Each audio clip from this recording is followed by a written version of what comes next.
In today's tutorial, I'm going to show you how to uninstall applications on your Dell Latitude laptop, tablet, or desktop computer. So this should hopefully be a pretty straightforward process here, guys. And without further ado, let's go ahead and jump straight into it. So all you have to do is open up the search menu and type in settings. Best result, you come back with settings. Go ahead and open that up. And then on the left panel, select apps. And on the right side, underneath apps, select installed apps.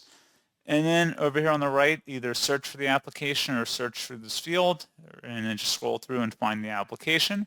Set the three-dotted icon next to it, and then select uninstall. This app and its related info will be uninstalled. You would select uninstall to confirm, and then restart your computer once that is done. Please note that some Windows applications cannot be installed in this way, so you would just not be able to do it like that, but for most applications, it should be no problem. And that's pretty much it. So, as always, thank you guys for watching this brief tutorial. I do hope that was able to help you out, and I do look forward to catching you all in the next tutorial. Goodbye.